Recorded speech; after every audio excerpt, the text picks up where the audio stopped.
حدیث پاک میں ہے جو جوا کھیل کر کے آیا، سود کا لقمہ کھا کر کے، اگر وہ مسجد میں آ بھی گیا اور وضو کیا، میرے آقا فرماتے ہیں اس نے خنزیر کے خون سے اپنے ہاتھ اور پیروں کو دھویا ہے. اس نے اپنے چہرے کو اور اپنے ہاتھوں کو خنزیر کے غلیظ جانور کے خون سے رنگا. اس کا کوئی وضو نہیں ہے، اس کی کوئی نماز نہیں ہے.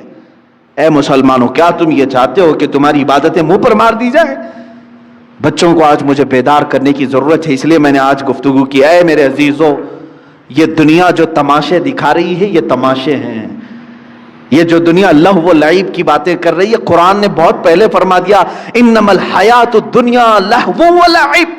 دنیا کی پوری زندگی کھیل کود ہے، تماشا ہے. چند دنوں کے بعد ویرانی آ جائے گی، چند دنوں کے بعد سناٹا ہے.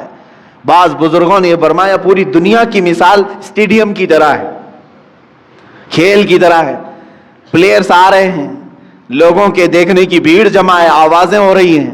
کھیل ختم ہوا، ساری سیٹیں خالی، پلیئر بھی چلے گئے، بچا کیا؟ خالی گراؤنڈ. تمہاری زندگی دنیا میں ایسی ہی ہے. تم آئے ہو ہنسی خوشی کھیل کود سب چیزوں میں اپنی زندگی ختم کیے، اچانک ملک الموت کا پنجہ پڑے گا، اور پھر جب تم قبرستان میں لے جائے جاؤ گے تو سارا کا سارا سناٹا ہوگا، کچھ نہیں. اب دنیا کا شور شرابہ کچھ نہیں. وہاں پھر سزا دینے والے فرشتوں کی چنگار سنائی دے سکتی ہے. عزیزان گرامی وقار، ہمارا جب عقیدہ آخرت پر ہے، آخرت پر، مجھے ایک بڑی اچھی بات یاد آتی ہے. ایک بڑے عالم دین تھے، ان کے متعلق میں نے پڑھا. وہ ٹرین میں سفر کر رہے تھے، سامان کچھ زیادہ ہو گیا تھا اور اس کی فیس بھرنی تھی. جو پینلٹی ہوتی ہے یا تو پھر اس کا گورنمنٹ کو بھرنا تھا چارج. ٹی ٹی جو تھا اس نے کہا مولانا صاحب رکھ لیجئے، میں ہی ہوں سفر پر، اگلے اسٹیشن تک میں ہوں، میرے بعد جو ٹی ٹی آئے گا اس کو میں نے کہہ دینا ہے، میں بتا دوں گا کہ مولوی صاحب سفر پر ہیں، وہ بھی آپ کو کچھ فائن نہیں لگائے گا اور آگے اسٹیشن تک آپ کو چھوڑ دے گا. مولانا صاحب نے پوچھا کہ وہ کہاں تک چلے گا؟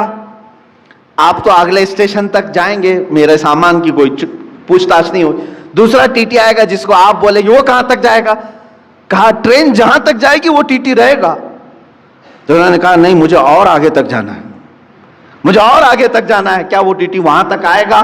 کہا کہاں تک جانا ہے؟ کہا مجھے میدان محشر تک جانا ہے، وہاں تک جانا ہے. اگر وہ تمہارا ٹی ٹی وہاں پر بھی سفارش کر دے گا اور اللہ سے میرے اس جرم کی سزا کو کم کروا دے گا، میں خاموش بیٹھتا ہوں. تم مجھ سے چوری کروا رہے ہو.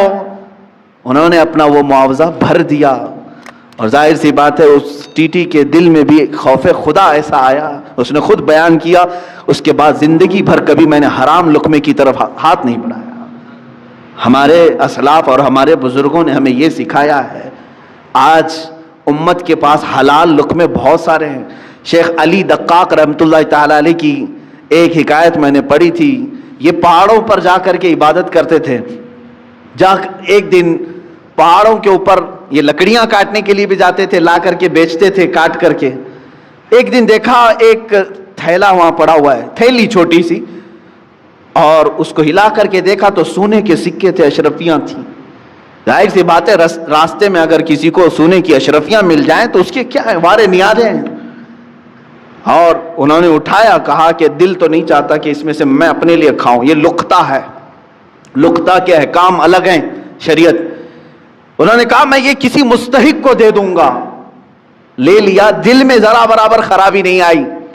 نیچے آئے، پہاڑ سے اتر کر کے دیکھا ایک حبشی غلام کالا، جس کے ہونٹ چوڑے تھے، معذور تھا، ہاتھ نہیں تھے پیر تو تھے، معذور شخص تھا، بیٹھا ہوا تھا، پسینے میں شرابور تھا.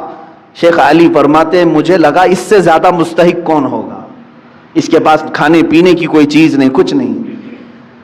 آپ لے جا کر کے وہ سونے کے سکے والی جو تھیلی ہے، اشرفیوں کی تھیلی، اس حبشی غلام کو دے دیتے ہیں، لے تو اپنے خرچے کر، اس میں مزے کے ساتھ زندگی گزار. اس حبشی نے کہا اے علی دقاق، لے جاؤ اس کو، جہاں سے اٹھایا وہیں رکھو، پچھلے 1 سال سے روزانہ میں دیکھ رہا ہوں، پچھلے 1 سال سے میں اس کو روزانہ دیکھ رہا ہوں، آج تک ہاتھ نہیں اٹھایا. میرے عزیزو، شیخ علی دقاق فرماتے ہیں کوئی حبشی غلام وہ اس زمانے کے قطب تھے جنہوں نے ہاتھ لگانے کو بھی منع فرمایا. آج ہم ان اسلاف کی روشنیوں کو بھول کر کے دنیا جو ہمیں ہے یہ کرشمے دکھا رہی ہے اس کے پیچھے پڑ گئے. موبائل ایپلیکیشن میں اگر تمہیں پیسے بھرنے کی بات آ گئی, سوچا آسانی سے بھر دوں گا, کوئی نہیں دیکھ رہا ہے, میں میچ میں بیٹنگ لگا دوں گا, کسی ایجنٹ کے پاس نہیں گیا, اسی ایپلیکیشن میں بھر دیا 500, کون دیکھ رہا ہے, میرے اکاؤنٹ سے کٹ گئے. یاد رکھو اللہ رب العزت علیم و خبیر ہے. لا تأخذہ سنۃ ولا نوم, جس کے پاس تمہیں فیصلہ دینا ہے اسے تو اونگ بھی نہیں آتی, نیند بھی نہیں آتی. ہم سے بچ لو گے, آج دنیا سے بچ لو گے, دوست و احباب کو چھپا کر کے تم جوا کھیل لو گے, لیکن دوست و احباب تمہارا نہ فیصلہ کرنے والے ہیں نہ تمہیں سزا و جزا دینے والے ہیں. جس کے پاس فیصلہ ہونا ہے اس کی تو شان یہ ہے کہ اسے اونگ بھی نہیں آتی, وہ غافل بھی نہیں ہے کسی چیز سے, تمہارے حالتیں, تمہارے دل کی خبریں وہ سب جان رہا ہے. تو یاد رکھو جو نوجوان اس آفت اور بلا میں ملوث ہو گئے ان کے لیے میں کہوں گا کہ تمہارے لیے دردناک عذاب ہے, دردناک عذاب ہے. یہ راستہ جو تم نے چنا ہے یہ اسلامی راستہ نہیں ہے. اب حرام کی جو وعیدیں ہیں جانتے ہو, اللہ اکبر, میرے آقا صلی اللہ تعالی علیہ وسلم نے فرمایا جس نے حرام لقمہ کھایا, سود کا ہو کہ جوا کا ہو, حدیث میں سود کے لیے یہ لفظ آیا ہے, جو راتوں رات کمانے کے چکر میں خواب دیکھتے رہتے ہیں ان کے لیے بھی سنے آپ. پیسے 1 لاکھ روپے ہیں تو سوچتے مارکیٹ میں گھما دوں گا, لگ کر کے تو آ جائیں گے, لوگ اپنی ضرورتوں کے اعتبار سے یوز کر لیں گے اور مجھے بڑھا کر کے دے دیں گے. یہ جو سودی کاروبار میں جو لوگ ملوث ہیں, میرے آقا صلی اللہ علیہ وسلم فرماتے ہیں یہ سود 1 لاکھ 2 لاکھ کھانے کی بات الگ ہے, جس نے 1 درہم کھایا, 1 لقمہ کھایا, گویا کہ اس نے خانہ کعبہ کے سامنے اپنی ماں سے زنا کیا. معاذ اللہ رب العالمین, 100 بار معاذ اللہ. رونگٹے کھڑے ہو جاتے ہیں. اس طرح کی وعید آئی ہے, اتنی خطرناک وعید کسی اور گناہ پر میں نے نہیں پڑھی, اتنی سخت وعید ہے حرام لقموں کے متعلق. مسلمانوں کو تو ان حالات میں میرے عزیزو اللہ کی بارگاہ میں جواب دینا ہے. ہر نوجوان کو, ہر مرد کو, ہر عورت کو, تمہارے لیے حلال راستے کشادہ ہیں. تم نہیں جانتے کہ اپنے محنت سے کمانے کے متعلق میرے آقا صلی اللہ علیہ وسلم نے کیا فرمایا. فرماتے ہیں اللہ رب العزت کی بارگاہ میں سب سے پسندیدہ عمل کیا ہے.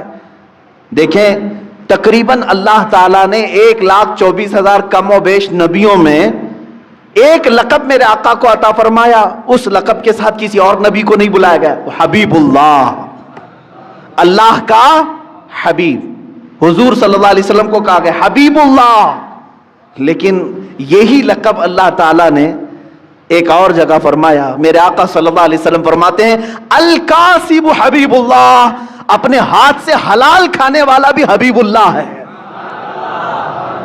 اپنے ہاتھ سے محنت کر کے حلال کھانے والا حبیب اللہ ہے. ہاتھ سے محنت کر کے کھانے کا مطلب یہ نہیں ہے کہ پھوڑا اٹھائے, کدالی اٹھائے, یہی نہیں ہے.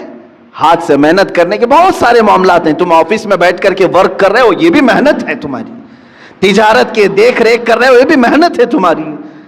لیکن حرام راستے پر نہ گیا ہو, کاشتکاری کرنے والا حلال کما رہا ہے, ٹھیلا کھینچنے والا حلال کما رہا ہے. عزیزان گرامی, حلال کمانے میں کبھی اپنے آپ کو ہلکا بھی مت جاننا کہ عیب ہے یہ.